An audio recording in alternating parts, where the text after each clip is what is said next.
friends here and there that I talk to occasionally, but I don't have any consistent IRL social relationships. And You know, it's already crazy when you said IRL, text most of time. my friends are online, and even then, we don't really talk very often. I don't have like friends that I hang out with online every day or frequently, right? And I just thought I would talk about like what like social isolation at this level is like, because I think it's an interesting perspective, because I don't think a lot of people have this perspective. Maybe there are a lot of people, and I hope that someone in the comments can talk about their experience with social isolation too. But the biggest thing is I have so much time to really consider myself and to really figure things out. And that's a good thing, right? Because I can really kind of understand what is for me and what isn't, right? And who is for me and who isn't. And when you have the silence of no social relationships, or little to none, right? You get the whisper, you get the through the grapevine effect, where you can kind of hear underneath everything what people latently think about you. Mm. Before he gets into it, the reason why this is about to be so powerful, have y'all ever seen, like, on the internet, the dude who's always like, what's the move tonight? Or who's trying to smoke? Or you got the girl who's like, all the time, someone girly slide up, who's trying to kick it? Like, I need more girlfriends in my city. How many times is a random person really gonna slide up with your shit and decide to hang out with your stranger ass? Like, come on, bro. Come on. And it's just like, if you really want to make a friend, just hit people up. You really want to smoke with somebody, hit them up. It's not really people. I think it's never really people wanting to really look for friends. It's just a cry for help. And a lot of people struggling with isolation. A lot of people don't like to be alone. A lot of people, excuse me, a lot of people don't like to sit there and think about their problems. A lot of people don't like to sit in isolation. And like he said, through the grapevine, being alone, you'll start understanding how people talk about you and think about you. And a lot of people are afraid of that. Or once they start figuring it out, they hate it. When they can't sit in it, they can't cope with it, they can't try to grow through that. People by the day are just getting more and more programmed to try to be in this social world, in this social programming, in this social media of feeling inclusive. Everybody having an opinion on everything. Everybody being divisive about this. Everybody feeling like they're better than people because they're Christian, because they're Muslim, because they believe in this, because they done their shadow work, because just so much goofiness that people really have not spent time alone. Okay. Right? Because you don't have all these other people saying directly to you what's going on in their life, or seeding you with ideas that they have about you, right? I can just sit for a long time and sort of hear underneath everything what is going on. And I have kind of an observational perspective to where I can kind of observe things, right? The negative. Before he gets into the negative, I'm gonna come up one more time.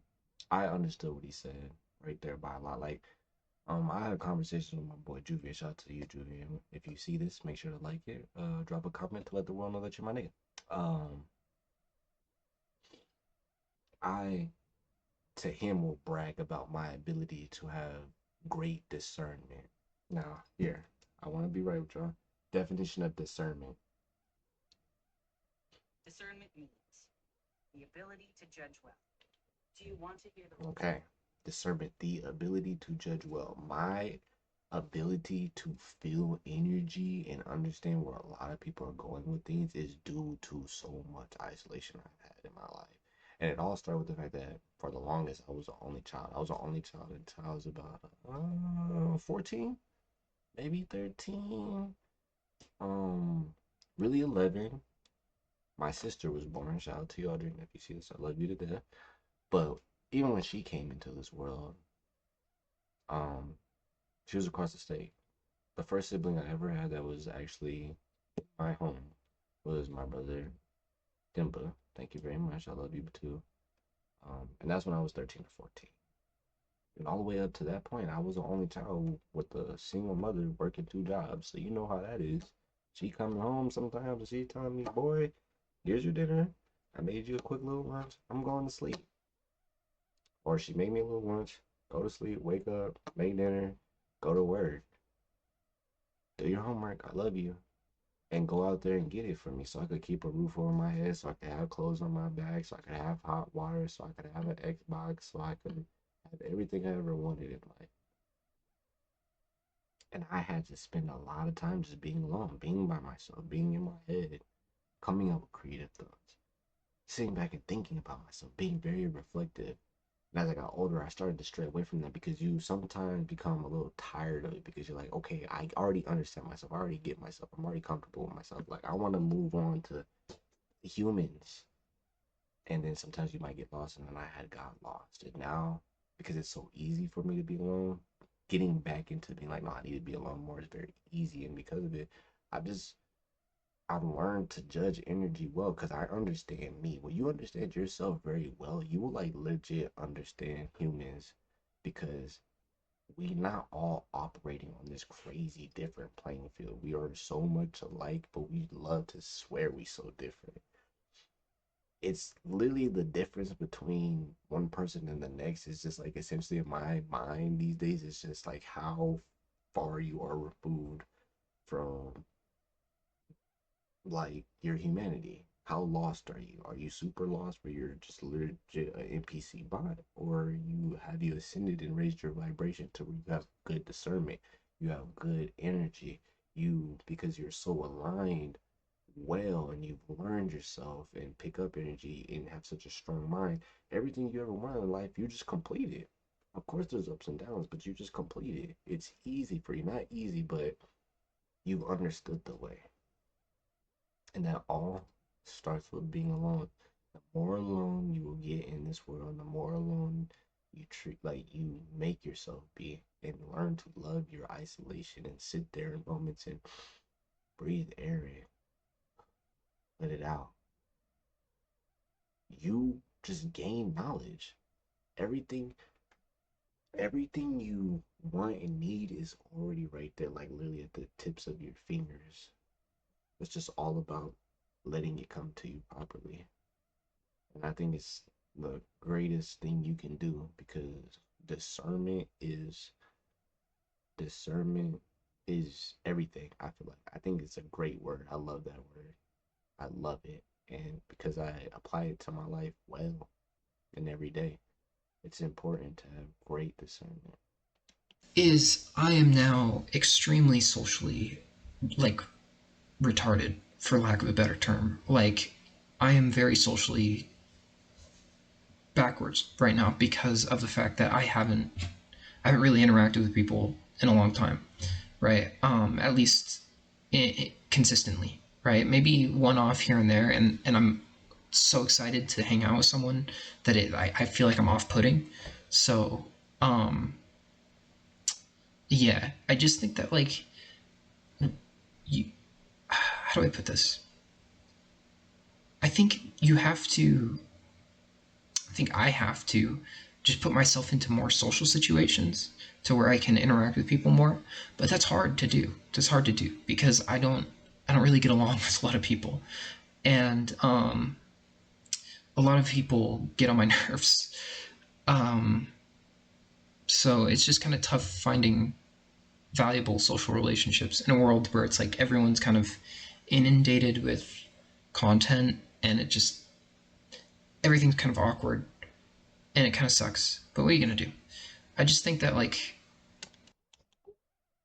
I just want to interject real quick because I feel like this is the thing that, like I said, when you're isolated, you will run into this problem. The more you learn to love being alone, the harder it is to be around people because you'll see that there are people who don't love to be alone and love to be in drama and love to be low in their vibration and all that. They become addicted to it. And you almost like that will agitate you. But instead, for me, what I found to be very productive for me is that I love every perspective, even the bigots, even the negative Nancy's, even the evil, even the wicked. Like every perspective, it's just another piece of knowledge. It's just another experience to take in. And it's like there's beauty in all of that. There's a reason why we like to watch those murderous documentaries. There's a reason why we like to watch the Diddy documentary. There's a reason for that. It's not because we're necessarily always entertained by the drama of real life situations. We can just look at it and be like, wow, how does it take for someone to get to that point? And that's why I'm okay with all perspectives. Even when people have certain things, I'm like, bro, you make no sense. Like, this is ignorant. This is bigotry. Even if the conversation might be a little hard to deal with in the moment, in the end, I'll appreciate it. No matter what. No matter what. As long as I'm not disrespected.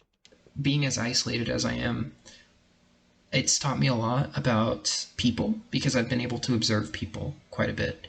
And that gives me sort of a social superpower once I get back into interacting with people frequently.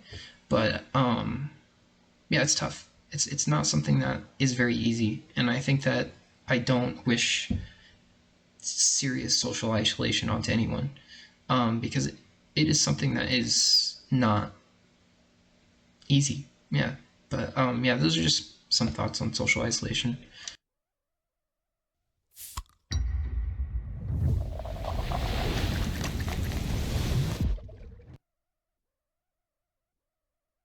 Yeah. That was a great video. That was a great video. Wars of Governor Social. Hang on. Make sure to fuck with it. Oh, he said he was back. I didn't even see that.